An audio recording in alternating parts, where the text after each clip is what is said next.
Assalamualaikum warahmatullahi wabarakatuh. Perkenalkan, saya Perta Trisna Martinata, mahasiswa UIB semester studi Magister Hukum Fakultas Hukum Universitas Internasional Batam.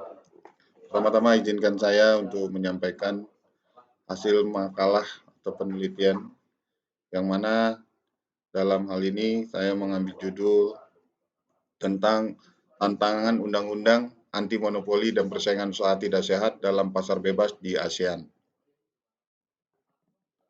Adapun latar belakang masalah, pertama-tama kita tahu monopoli dan persaingan usaha tidak sehat.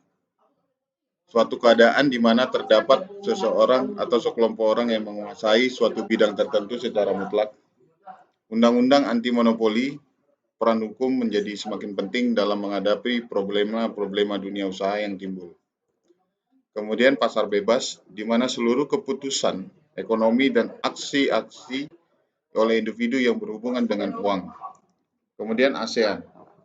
ASEAN sangat penting saat ini di negara kita menaati dan benar-benar dalam pasar karena saat ini sudah tak terbendung lagi memperlakukan pasar bebas di ASEAN.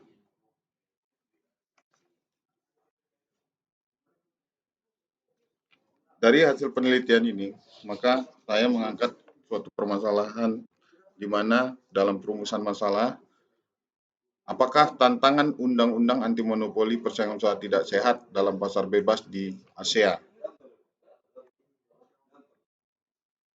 Dalam hal penelitian ini, saya mengambilkan metode penelitian, di mana jenis penelitian hukum yang saya gunakan adalah normatif, yaitu mengenai tantangan undang-undang anti monopoli dan persaingan usaha tidak sehat dalam pasar bebas di ASEAN.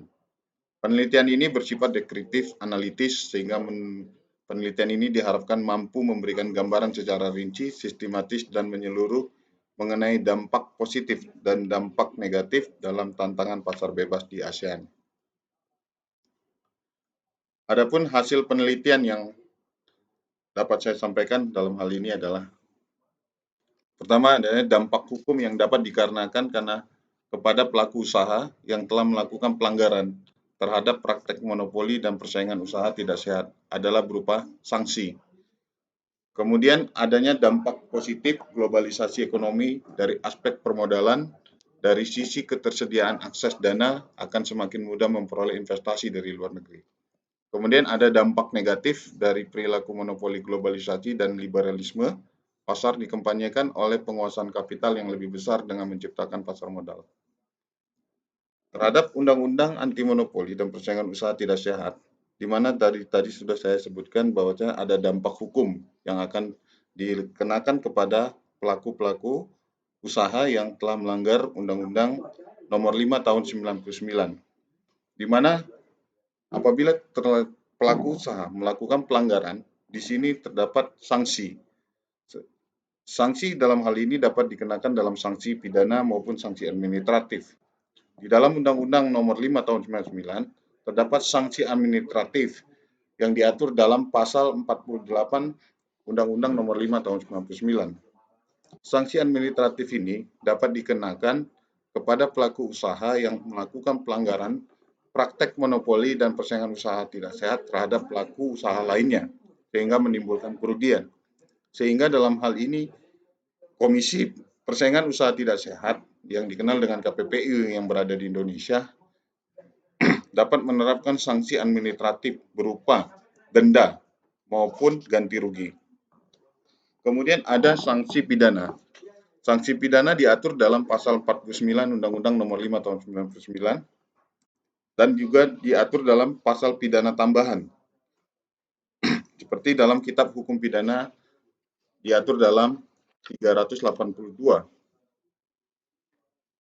Nah, kemudian dampak positif daripada global ekonomi dari aspek permodalan, dari sisi ketersediaan akses dana akan semakin mudah memperoleh investasi dari luar negeri.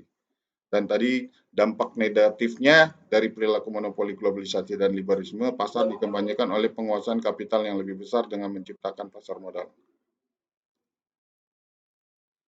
Selanjutnya dari hasil penelitian dan pembahasan saya, dalam sistem ekonomi kapitalisme dan liberalisme dengan instrumen adanya kebebasan pasar, kebebasan keluar masuk tanpa interaksi, serta informasi dan bentuk pasarannya yang automatik, monopolitik telah melahirkan monopoli sebagai anak kandungnya. Di dalam Undang-Undang Nomor 5 Tahun 99 disebutkan pula tentang landasan yuridis filosofis dalam bidang perekonomian Indonesia, yang itu diatur dalam pasal 3 ayat 1 Undang-Undang 1945 sebagai landasan pokok yang kuat bagi perekonomian Indonesia. Kemudian tantangan global terhadap Undang-Undang Nomor 5 Tahun 99 tentang anti monopoli dan persaingan tidak sehat dalam pasar bebas lebih utama adalah pada perlindungan hukum terhadap produk-produk industri dalam negeri dan lebih utama adalah kepastian hukum bagi produk-produk yang berasal dari luar negeri. Sehingga dalam hal ini saya mengambil kesimpulan bahwa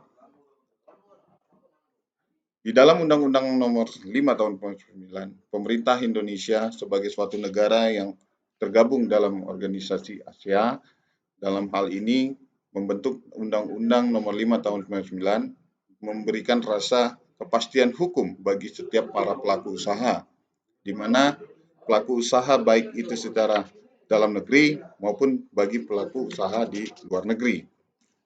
Sehingga Undang-Undang Nomor 5 Tahun 99 yang ada di Indonesia ini dapat menciptakan rasa kepastian hukum sehingga memberikan perlindungan hukum bagi seluruh pelaku usaha yang ada di Indonesia agar terjadi persaingan usaha yang sehat.